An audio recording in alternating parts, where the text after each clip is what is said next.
朋友们，如果你上班的时候发现你家里的监控摄像头被你老公给调了，调到了你看不见的地方，你会怎么想？气得我直接冲回家抓信箱。前天我收到短信，说我家电费没了，要交电费。我上周末刚交完500，我就寻思他咋能没呢？我就问大胖媳妇，我说你是不是在家用浴霸烤地瓜了？你是咋的了？她说她什么都没干，我就觉得很可疑，我就开始调监控。结果我发现我家监控被大胖媳妇给调了，哎，给我调成朝着墙角了，居然不让我看，那我怎么可能罢休？我就开始往回调监控，一直调到了4天前，我找到了这个事件的开端。4天前，他刚刚把它买回家，这是第一次充气的作案画面。孩子们是5点到家，下午3点半，大胖媳妇开始充气儿，不到4点充气完毕。本来他就坐那等着孩子们回家玩，但是他坐在那里如坐针毡，我就看他拼尽全力抵御充气城堡的诱惑。无论充气城堡怎么勾引他，他都在克制。然而3分钟后，他的克制终究是崩盘了。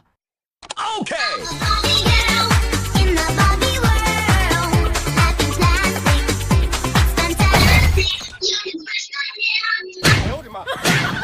一直到今天，这个充气城堡每天都被他们仨玩，只是到了6点，他们仨就会给他撒气儿，然后把城堡收起来。我在办公室一看时间，呀，这个点马上他们仨就要收摊了。我当时我就冲出去了，我这么着急回家教育他们当然是一方面啊，更重要的是我得第一时间赶到作案现场，我得拍视频。我工作的地方其实离家很近，但中间有红绿灯的地方贼堵，给我急的也是不择手段。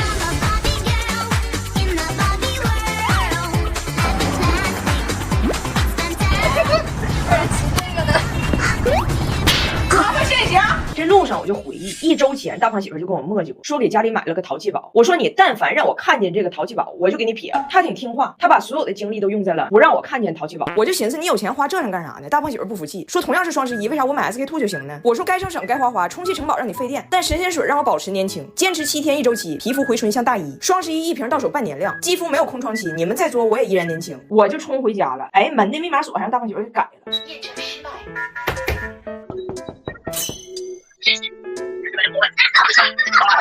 而且我刚刚才学会一个事儿，那个监控摄像头它手动可以给它掰走，我手机还可以控制它给它调回来。他们搁屋里干啥我都能看着。我在外边咣咣敲门，就听见他们在里边给那个城堡撒气儿，能听着不？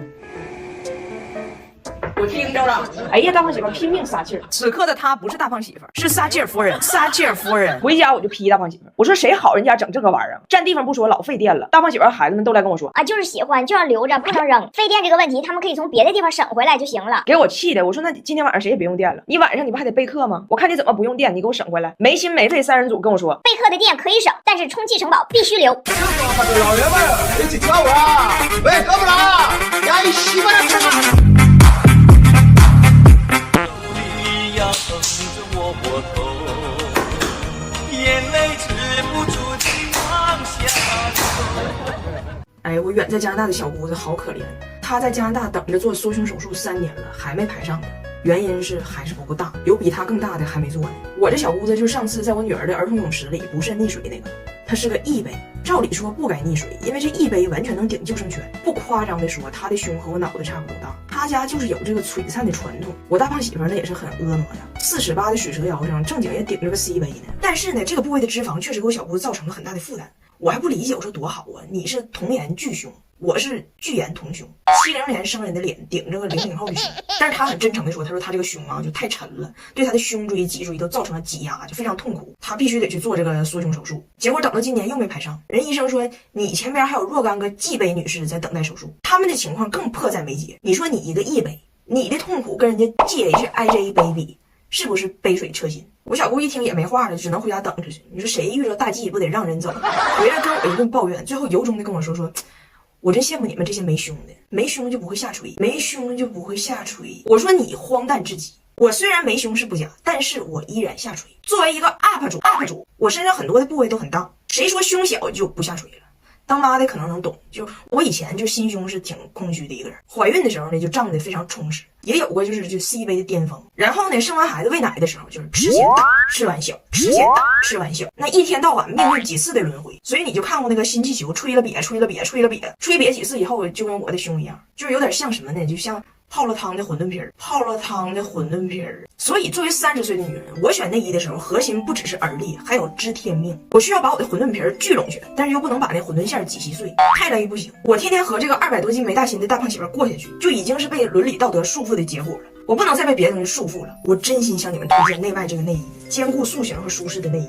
我一直用内外，这回买了俩颜色。他家新出的这款微笑软支撑内衣，这内衣外面覆盖了3D 一体成型的弧形硅胶，还内置了硅胶条，内外两股力可以一起支撑。而且它这硅胶条是顺着我们身体的线条设置的，扒的就特别稳，不会一动就乱跑。而且还是水滴型的杯垫，很贴合，不会空杯。它真的是我穿过的能让胸型看着最好看、体感又最舒服的内衣。分大小杯穿的，丰盈款和3、4杯款。3、4杯款这个特别轻薄透气，太舒服了。你们穿过就知道了，内外是真好穿。可惜了这一款没有我小姑子那个码，但是我可以找2件内外的大胸款的给她送过去。你谁知道她前面还有多少个大 G 呀，对不？所以在排队等待手术期间，有内外这种好内衣，让她胸前的日子横竖好过一点。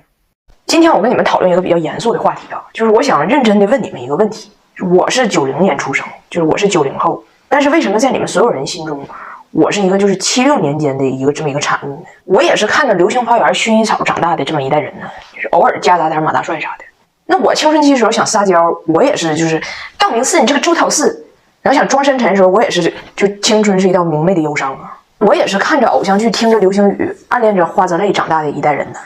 为啥别人心中我就是看着红灯记，听着评书长大，然后梦中情人是唐国强老师呢？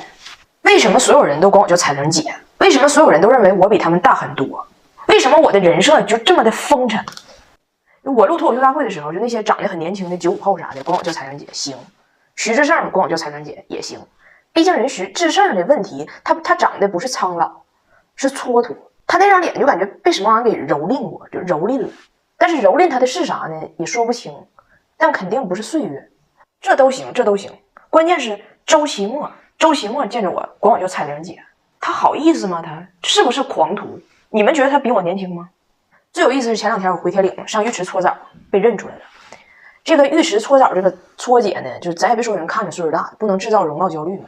但反正在浴池唠嗑是，就是人今年刚当老，然后这搓姐还跟俺吐槽呢，说他的小外孙子刚出生，爹妈给起名叫浴池汉轩。孩子姥姥呢就不明白，爹姓董，妈姓赵，孩子姓浴池，他就不懂这跟的是什么风。我说那你有啥不懂的？这外孙子随你姓吗？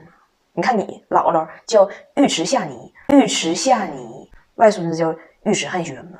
多好听，浴池夏妮，浴池汉轩的，都属于村子味儿的嘛。完这东北搓澡，他不搓4面吗？